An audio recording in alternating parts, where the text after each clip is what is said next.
Hello everyone, welcome back to the channel. और आज है हमारी फाइनेंशियल स्टेटमेंट की वीडियो नंबर 3। बड़े फर्स्ट पार्ट और सेकंड पार्ट में हमने बातें की थी सम बेसिक थिंग्स, और आज हम बात करेंगे अबाउट ट्रेडिंग अकाउंट।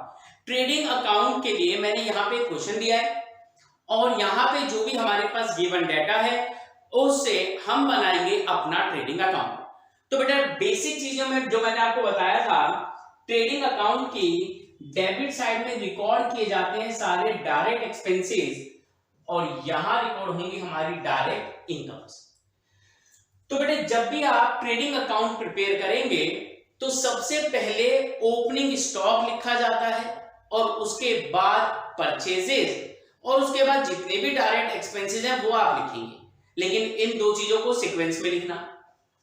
तो बच्चे सबसे पहले जो हमारे पास डाटा है ना, यहां से हम टिक करते हैं कौन सा डाटा कौन सा फिगर हमारे काम का है for trading account. Capital liability होती है, ये हमारी असेट्स है।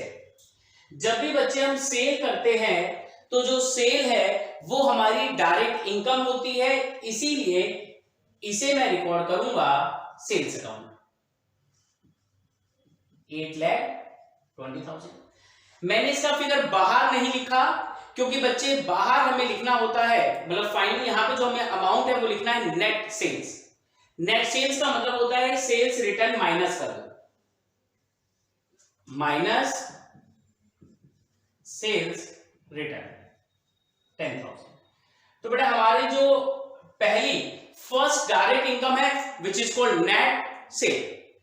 उसके बाद बेटा जी हमें यहां पे परचेजेस दिया हुआ है, तो बच्चे सबसे पहला काम मैं यहां पे ओपनिंग स्टॉक लिख करके स्पेस छोड़ देता हूं और फिर लिखेंगे बच्चे purchases.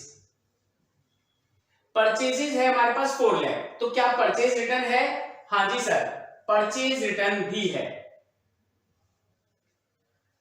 Minus purchase return which is 5,000, 3,95,000। अब बच्चे यहां पे आपको स्टॉक दिया गया 1 अप्रैल का, this is called your opening stock. उसके बाद बेटा ड्राइंग्स। ड्राइंग्स एक तरह की हमारी असेट्स होती है जिसे हमेशा हम कैपिटल में से माइनस करते हैं, छोड़ देते हैं। फिर बेटा जी वेजेस।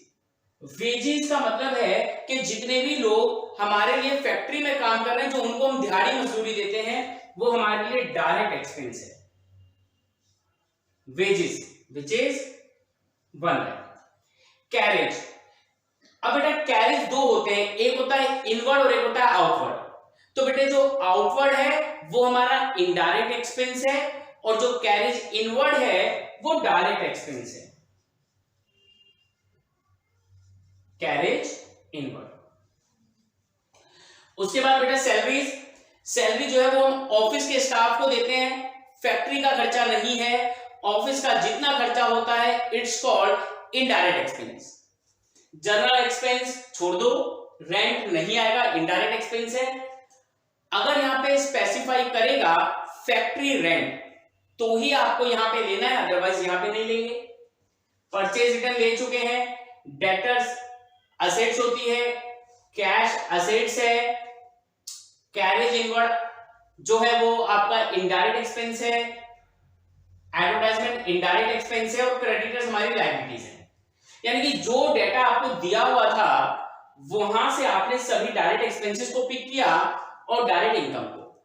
बच्चे पहली एक बात, डायरेक्ट इनकम जब भी मैं क्रेडिट साइड की बात करूंगा यहां पे केवल दो ही फिगर आएंगे, सेल अकाउंट और क्लोजिंग स्टॉक। क्लोजिंग स्टॉक आपको हमेशा इसके नीचे इस तरीके से लिखा हुआ होगा 2 लाख। और अब आप इस अकाउंट को करेंगे क्लोज। अगर ये वाली साइड ज्यादा है तो बेटा इनकम कम है तो लॉस आएगा, इनकम ज्यादा है तो प्रॉफिट आएगा। तो यहां का टोटल है बेटा 10,10,000 और बेटा यहां का टोटल है 6 लाख। तो जो बैलेंस बचा इट्स कॉल्ड ग्रॉस प्रॉफिट, 4,10,000। देखिए बेटा सिर्फ आपको इतना पहचानना है कि कौन से डायरेक्ट एक्सपेंसेस हैं, कौन से इनडायरेक्ट एक्सपेंसेस हैं, क्योंकि डायरेक्ट इनकम की तो टेंशन ही नहीं है, क्योंकि दो ही आएंगी, net cell and closing stock.